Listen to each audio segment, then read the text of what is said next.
And welcome into Gator Bytes on the 1010XL.com podcast network. Also being simulcast on the Florida Gator 1010XL Facebook page. Today's Gator podcast is brought to you by Southeast Orthopedic Specialists, and Northeast Florida's leading orthopedic center, providing an unparalleled level of care across numerous locations in both Jacksonville and St. Augustine.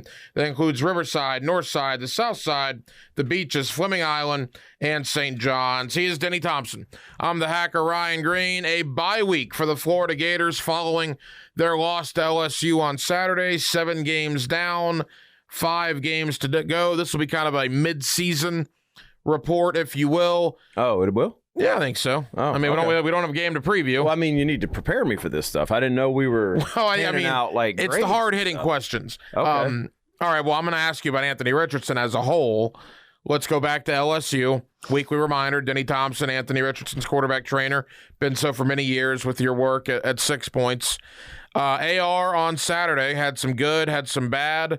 Ultimately, the defense, though, was awful, and that's why LSU won the game. Yeah, I mean, the defense was the story. I thought Ant played okay. The 81-yard touchdown was nice. The first play of the game, or first pass of the game, was fantastic, like textbook teaching tape. But he missed a couple easy ones in the first half that he'd love to have back. But I think this bye week's a perfect time for him. Actually, the perfect time would have been 2 weeks ago, following probably Tennessee. But yeah, everybody's banged up. Everybody's playing banged up. It's certainly not an excuse, and he's never used it as an excuse, and they've never used it as an excuse.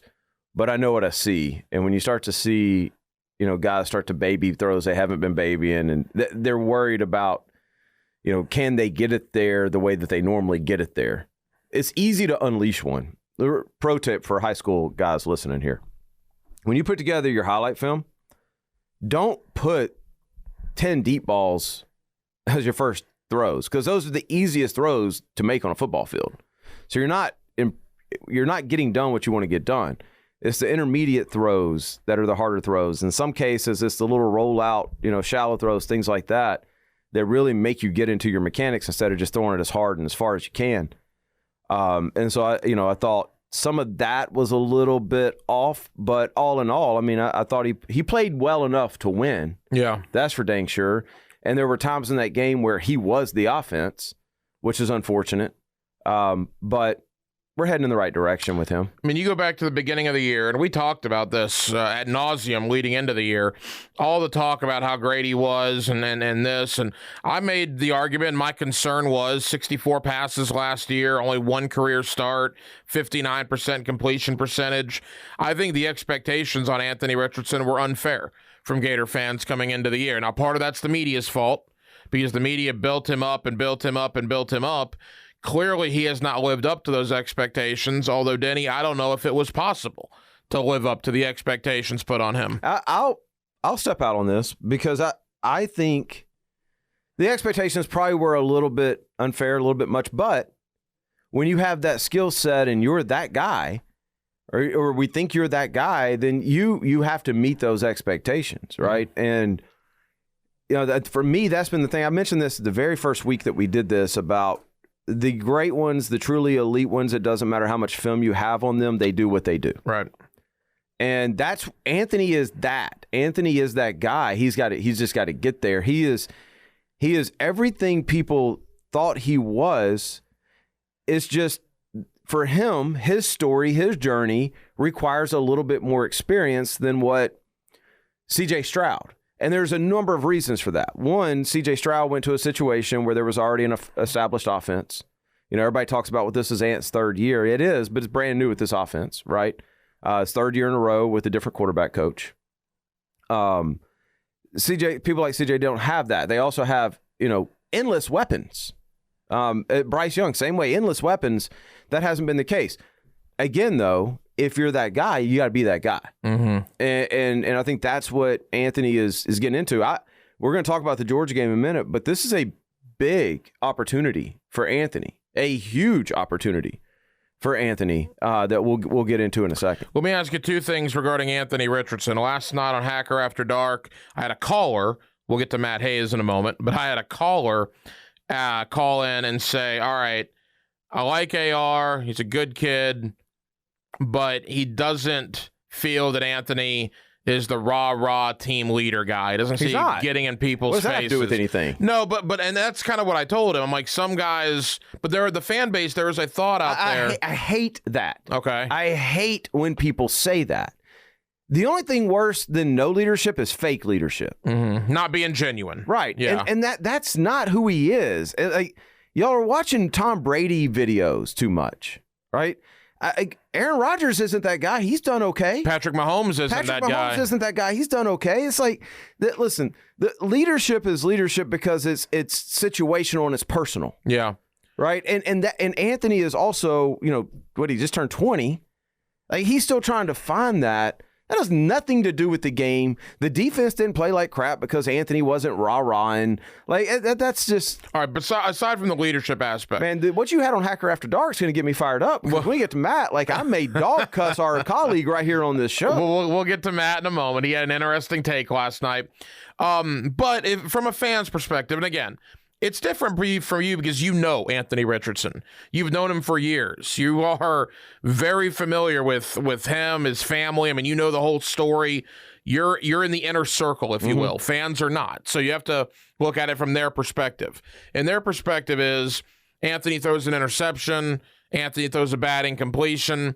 He walks over to the sideline, kind of like ho-hum, goes and sits down on the bench. I don't know. I'm just saying. Well, I would love to ask those people, what do you want him to do? Yeah. I guess show some more emotion would be my... Well, you want him to cry? I'm not I mean, what the hell y'all want him to do? He threw an interception. What do you want him to do? Yeah. I don't understand this. It's like if you had a bad 15 minutes at work, are you going to sulk the rest of your 8 hours? No. I've probably done that once or twice. I mean, okay. Not picking on you, but I would take that as a sign of immaturity, wouldn't you? Yeah. Like, I mean, this is the same guy that we're talking about. All I've heard is he needs to get rid of the last play. And now we got people saying he needs to hang on and sulk about it.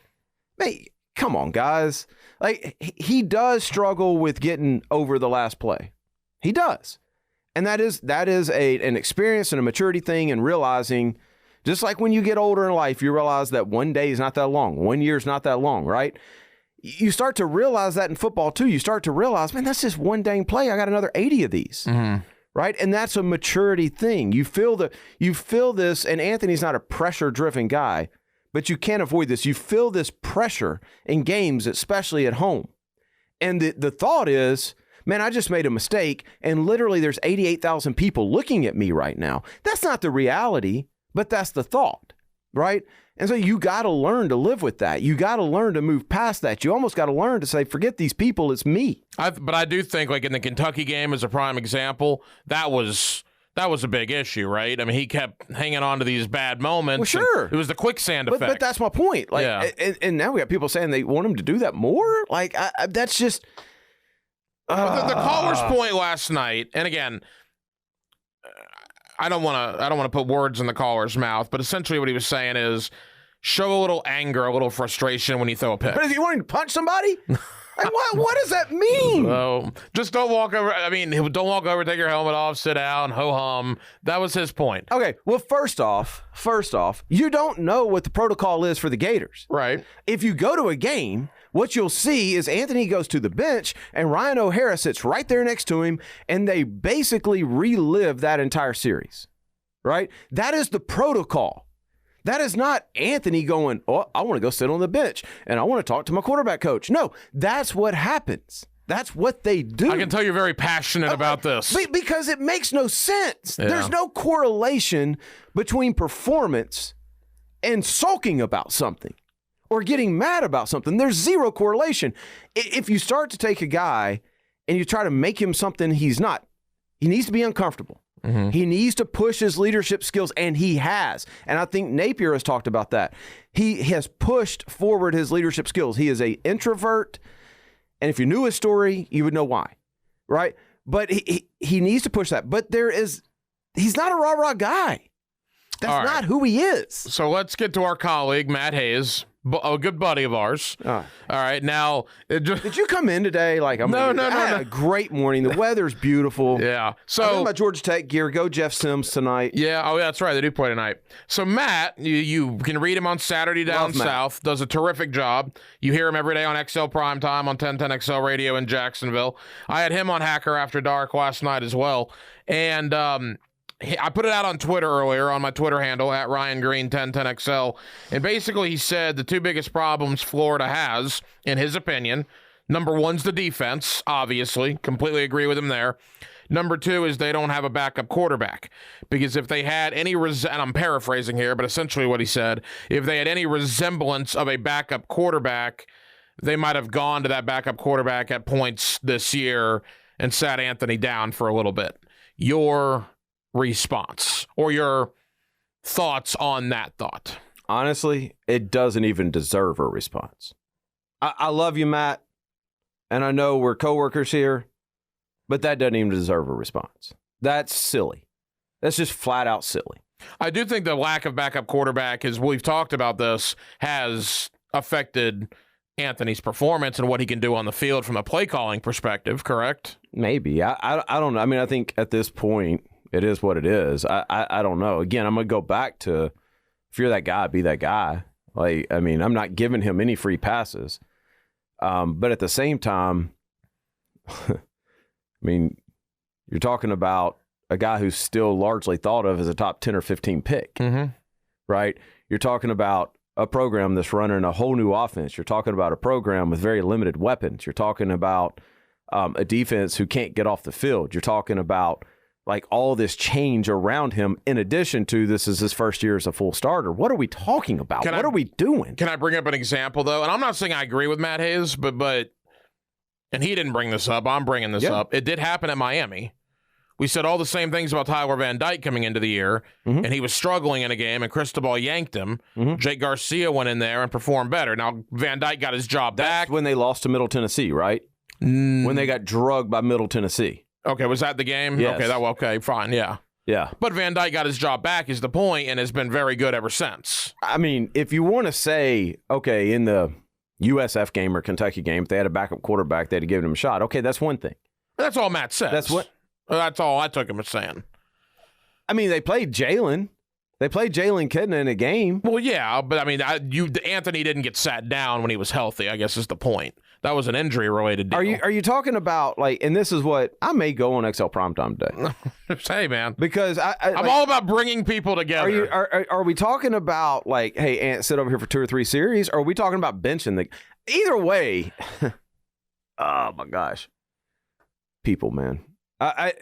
Either way, I don't even understand it. I don't, like, the games that he's played well, you've won, with the exception of LSU. Yeah, you know what's weird, though? He has played really well. He played really well. His best game was Tennessee, which they lost. Yeah, Tennessee or Utah were his best 2 games. And I think LSU, I thought he played better in LSU than in Kentucky or South Florida. Right. He's stacking up games. Like the Missouri game was weird. They didn't really need him. Like that wasn't the game plan. Yeah. Right? And I don't know this, but I think he was nursing some pretty serious injuries. So scratch that one out.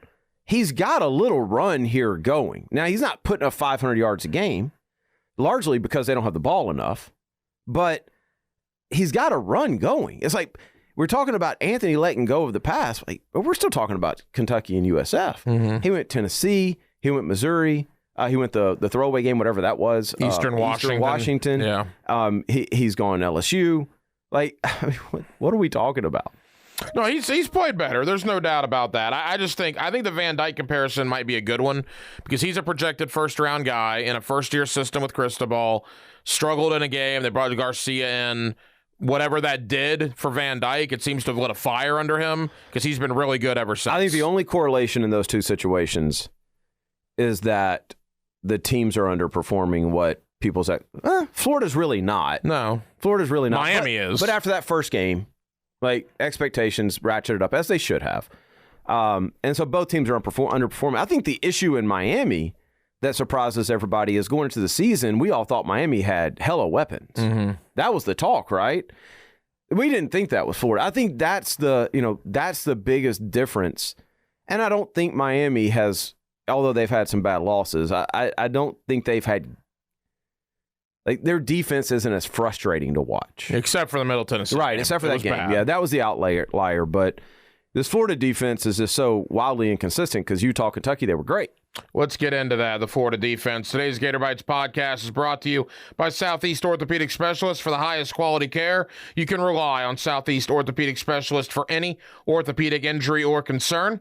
You can log on to their website by going to se-ortho.com, and you can listen for Southeast Orthopedic Specialist, the good doctor, Kevin Murphy, on Thursday mornings in the 7 o'clock hour with Jeff and Dan right here on 1010XL for his weekly analysis of injuries in sports.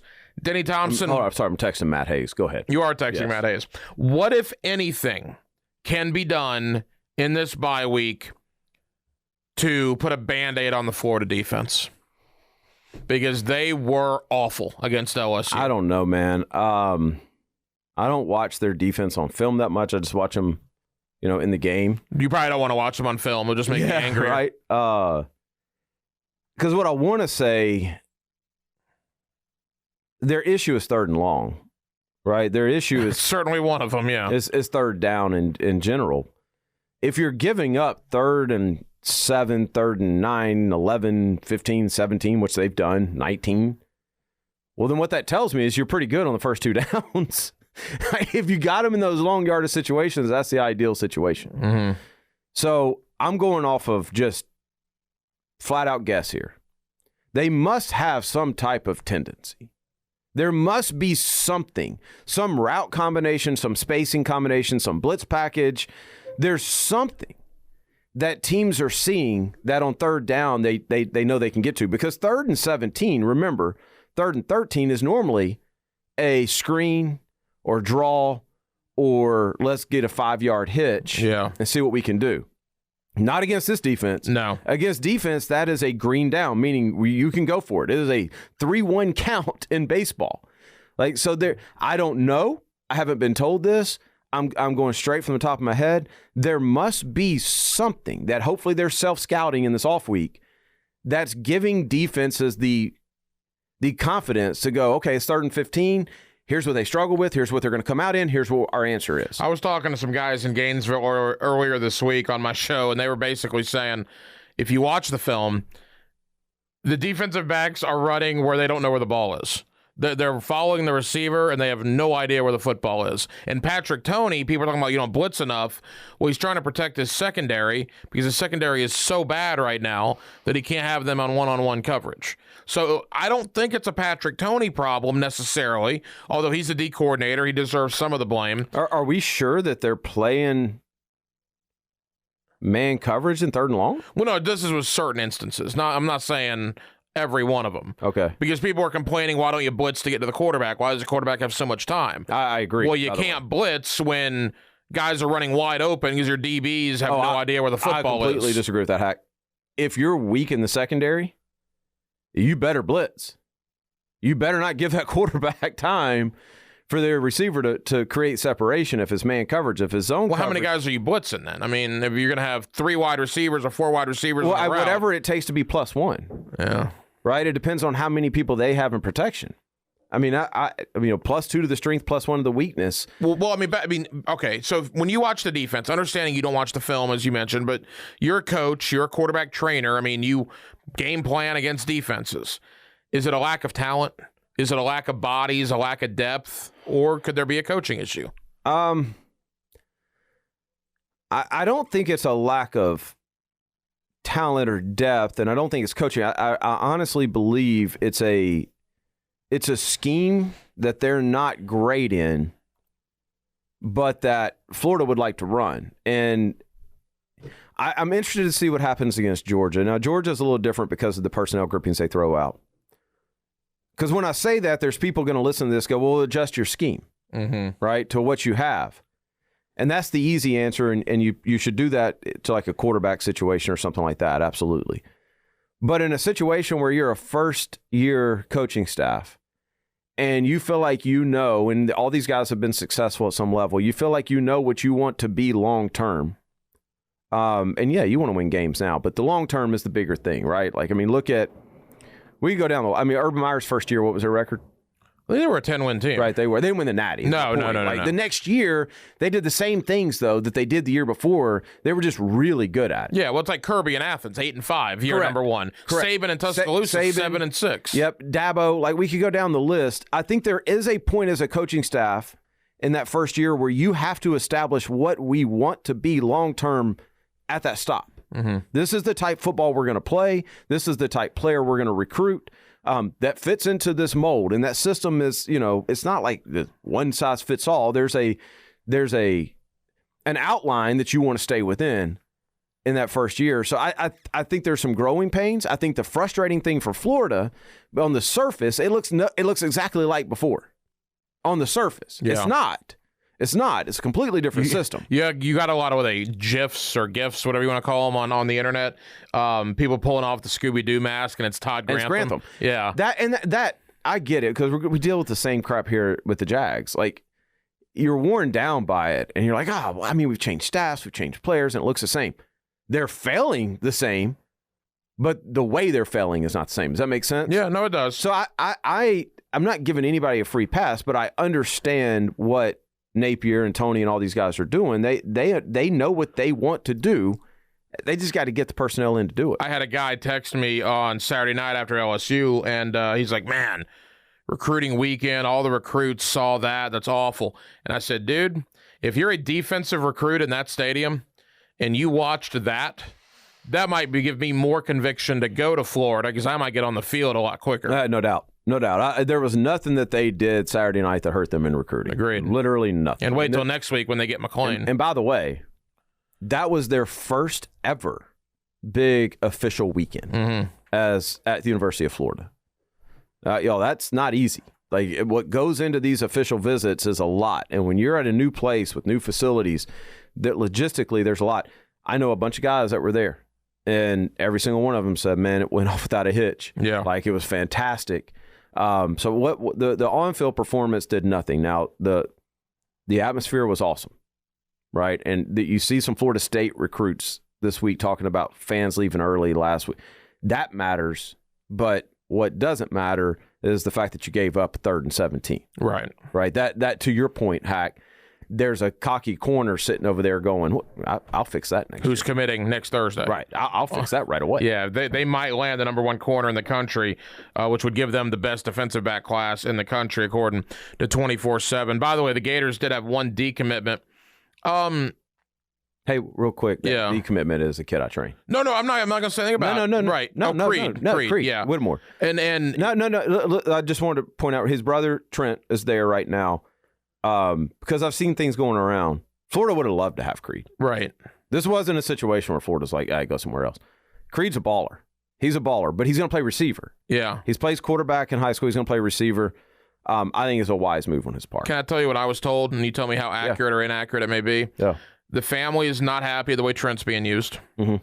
And apparently Mississippi State, the rumor is, told Creed that they might look at him at quarterback. I don't know about that. Okay. I don't know about the first part. I have no idea about the first part. If they were smart, they would, because he would be fantastic. And I have told Creed and his dad, who's the head coach at Gainesville Buchholz, Mark Whittemore, multiple times, the kid can play quarterback. Mm-hmm. The problem is he's so dang explosive. He's a good player. Receiver, yeah. So I mean, I think he has choices. I don't know how much of that's true, but it would make a little bit of sense. So, all right. So 1 decommitment. By the way, the Gators did get 2 commitments last week. Bryce Thornton, and they call him Mustard, apparently, Dejon Johnson. Cool. Yeah, isn't that cool nickname? 2 defensive backs. And again, McLean, the number 1 corner in the nation, is set to commit on October 27th. I need to make a new Gator Bytes rule. Yes. Is that all right? I would love it. Okay. And it goes to our producer, Graham. Graham, if you're going to pull the microphone up like you want to talk, the rule is you cannot leave during the show and come back in. Yeah. This is a if you want to participate in the show, you need to sit your little happy butt right there the whole show. I think that's fair. Okay, I think that's all a right. fair rule. I think in 20 years of radio, I've never left for 20 minutes, come back, pulled up a chair, put up the mic, and said, all right, what are you boys talking I'm about? gonna weigh in on this. I mean, what on earth? Today's Gator Bytes podcast is brought to you by Southeast Orthopedic Specialists. They're Northeast Florida's leading orthopedic center, providing an unparalleled level of care across numerous locations in both Jacksonville and St. Augustine. That includes Riverside, Northside, the South Side, the beaches, Fleming Island, and St. John's. Before we get into a couple of games, Now, if Graham's got some fire to spit at He's it, got breaking go ahead. news. I do have some quick fire to spit. Okay, that's okay. It better be good, though. Because it's like you guys mentioned a second ago, and you said this last week, Denny, about how the actual outcome of the game is vastly overrated on these official visits. Dan Mullen had some pretty damn awesome wins in the swamp with a bunch of commits there against LSU in 2018 and against Auburn in 2019. Two of the best Florida games I've ever been to in my life. Didn't matter. You want to hear something wild about the Auburn game? I was at Georgia Notre Dame 2 weeks before that. Yeah. Almost the exact same visitor list. Yeah.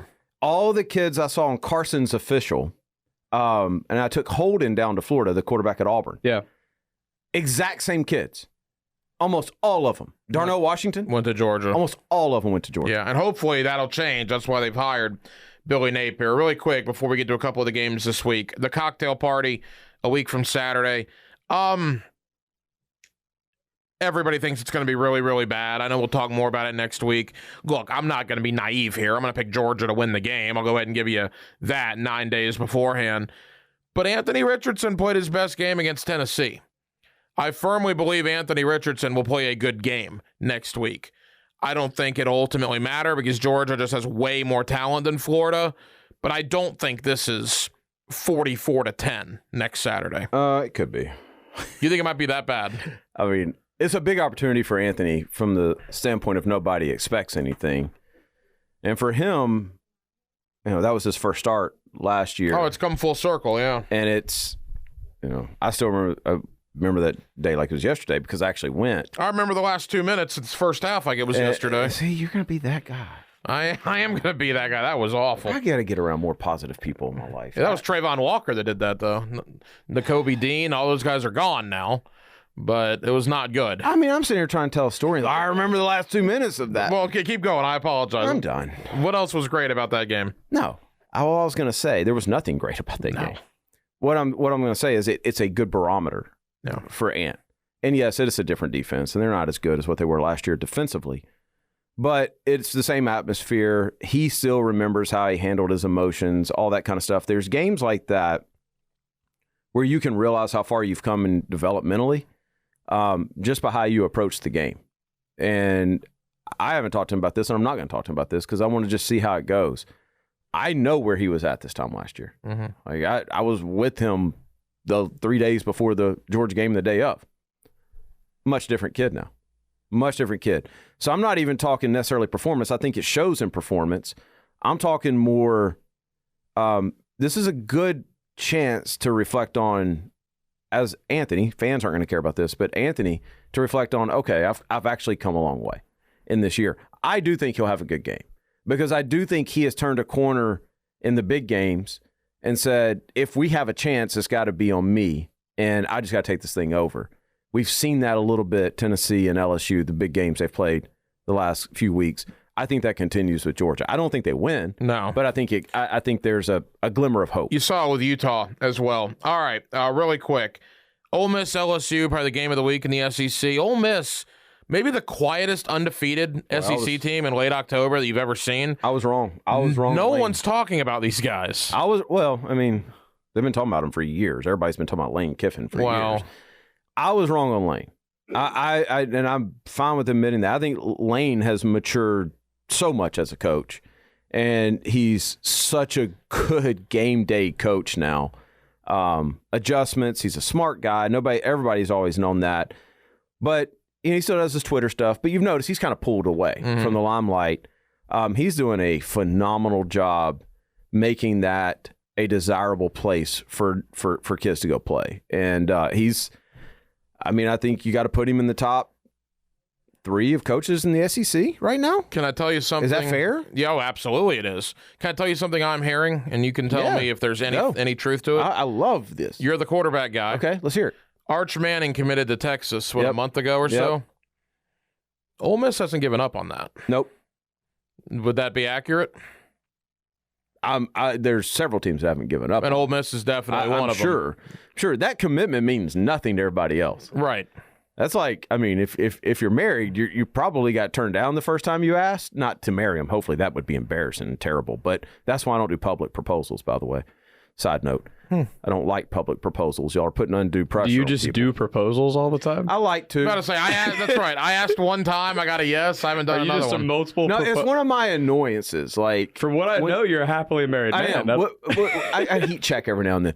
No, no, I don't. I hate looking and seeing like some dude get on a knee at a football game. Like, yo, Yeah. man. Anyway, when somebody commits, it's not like that. It's not like hands off. Like, I mean, there's still people going after Marcus Stokes. Sure. There's still people going after Arch Manning. Like, I guess my point that's is, the job. Especially with NIL. and maybe I didn't phrase it properly.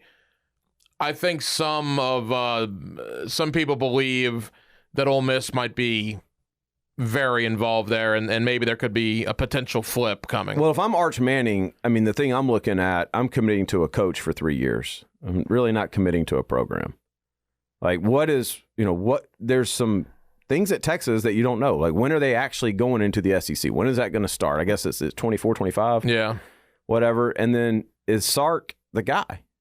Right? Like, is that legit the guy, and do they have the pieces around to play in the SEC? You already know the answers to that at other SEC schools, including Ole Miss. So I definitely think that should be a conversation they're having in the Manning house. I've never met the kid. Like, of all the Elite 11 camps and everything I've done, he's never ventured to any of them. Wow. They have kept him largely shielded from most things. And, of course, obviously, Uncle Eli, grandfather at Ole Miss. Yep. So there are some ties. Really quick, LSU, Ole Miss. Does LSU get them? It's in Tiger Stadium. Is that 3:30? Yeah, CBS. I don't think so. Think Ole Miss gets it done? Yeah. Be a big win for Ole Miss. Ole Miss is stacked in that quarterback room, too, man. They're 3 deep in that quarterback room of dudes. Yeah, Jackson Dart's been a good player. Mississippi State gets the short end of the stick this week. They go to Tuscaloosa, 7 o'clock on ESPN. I mean, Alabama's probably in a very bad mood. So is Mississippi State. Well, yeah, right, but Alabama's better than Mississippi State. Are we sure? Yes. Okay. Yes, You don't. we're sure. You don't think? I'm just going by what I've seen this year. All right, let me ask you flat out. They should have lost Texas. Is that a game on Saturday night then? I think it is. Do you? I mean, I think it's I think Alabama ends up winning by 14 or 17, but the spread on this is like 22. Yeah, 21. So Yeah. you also believe Alabama's a lot better than Mississippi State? I think they're 14 points better. I think this is a decent game for a while. I mean, listen, Tennessee did whatever they wanted to do for the That is most true. part. Texas should have beaten them. That is And I also understand true. those are both in away stadiums. I get that. But I am a huge Saban guy. I never doubt Saban. But there are times when you have to go, do they have the right combination? I'm not sure they're great at receiver, right? Do they have the guys that they've had in the past spread out all throughout the roster? And I just don't know. I mean, they got to find a way to get Jahmyr Gibbs the ball 20, 25 times. Yeah, that guy's unbelievably good. Finally, Jimbo plays South Carolina. Well, he needs to win, man. Boy, if he loses. Yeah, that game's in Columbia at night. If he loses, it's going to get ugly, and because they can't make a move with him. I guess they can. Well, I mean, but- they guaranteed him $75 million. which now doesn't seem that crazy, right? It was 7.5 a year, right? Or yeah, was it? 10 years, 75, I think. Yeah. Which now is like that's what new SEC coaches are getting. Right. But the fact that it was all guaranteed, But I guess, was the... That Texas A&M, all of them are. That Texas A&M deal, like they're so powerful there. There's such a influence of kind of like Auburn, of main donors. Man, you don't want to lose this game, Jimbo. You're gonna feel a ton of heat if you lose this game. Even though Georgia's off, even though Florida's off, those are 3 games I'm interested in. Vandy, Missouri does nothing. I'm fascinated Tennessee Martin in Tennessee. Why? Just because the hangover effect. I mean, Tennessee wins the game, but that's a noon kick on the SEC network. I mean, if you're Tennessee and you're smoking stogies and throwing goalposts into the Tennessee River, Awesome, and by the way. it was awesome. I just wonder what the atmosphere is like. I'm sure the hangover is probably just now fading in Knoxville. I think if you're Heupel, the message this week is, can we put two good quarters together. Yeah. Can we put two dominant quarters together?